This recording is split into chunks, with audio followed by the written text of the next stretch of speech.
Tout à l'heure, j'ai évoqué, je veux que ce procès soit mené devant vous jusqu'au bout. Tout à l'heure, j'ai évoqué la pensée absurde de ceux qui prétendent organiser l'hôpital comme une entreprise. Ce qui prouve bien que nombre d'entre eux n'y ont jamais mis les pieds dans une entreprise.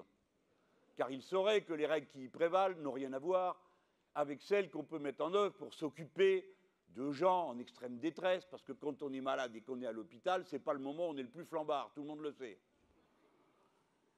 Mais regardez ces inventions tordues, d'esprits dérangés, qui, n'ayant rien vu du tout, ne voient que la partie et la gèrent à propos de malades comme ils feraient avec une collection de pots de confiture ou de sacs à clous ou que sais-je encore. Ils ont inventé pour surveiller tout le monde, car comme vous le savez, le libéralisme c'est la liberté, tandis que nous c'est l'oppression. Le libéralisme c'est la liberté de remplir du matin au soir des papiers pour vérifier que vous avez bien fait ce qui était prévu. Il y a des tas de gens qui passent un temps considérable à remplir des papiers et à marquer des croix et des colonnes dans toutes sortes de formulaires. Et qui aimeraient mieux faire leur métier que de faire ça. La bureaucratie libérale, le contrôle permanent, la surveillance jusqu'au détail. Et à la maison, où vous revenez, ballot que vous êtes, avec votre ordinateur sous le bras, et que l'autre, il sait tout, et où vous êtes, et dans quelle pièce, et qu'est-ce que... Parce qu'en plus, il vous a mis un truc, là, le compteur Schmoll, là. Hein, ah ben voilà. Ah ah, il a mis en route la machine à laver. Ah ben dis donc, elle n'est pas neuve. Et ainsi de suite. Et ainsi de suite. Ce contrôle permanent, c'est eux qui l'ont inventé, qui passent leur temps à nous reprocher à nous d'être les ennemis d'une liberté dont on se demande à la fin à quoi elle va être réduite. Bon. Pourquoi je vous parle de tout ça? Pour leurs inventions. Donc on amène quelqu'un à l'hôpital.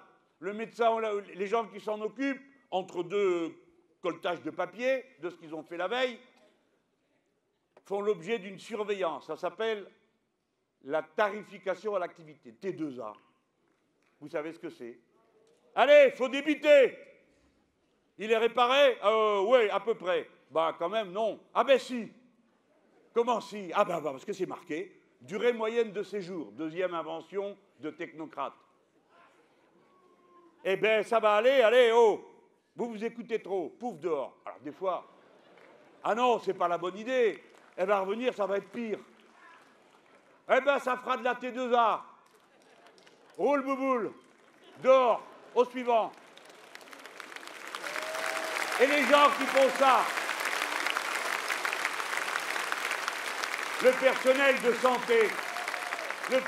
de santé, il en est malade de faire ça. Il ne veut pas faire ça. Ça ne lui plaît pas. Et vous savez pourquoi? Parce que les personnels de santé savent une chose qui est un secret décisif. C'est qu'un malade est une personne et pas une maladie.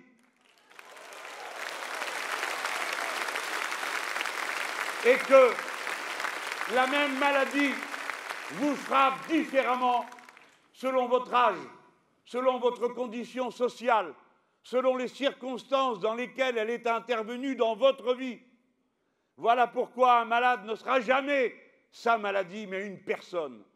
Et les gens qui soignent savent mieux que les autres, justement parce qu'ils soignent et qu'ils s'occupent de guérir les gens, que les gens sont des personnes. Et le cerveau malade qui a inventé la T2A et la durée moyenne de séjour, celui-là, il avait dû oublier que lui aussi, il a une famille. Elle aussi, il a des enfants, etc., etc. Redevenez humain et vous penserez juste, cessez de l'être et vous inventez ces abominations.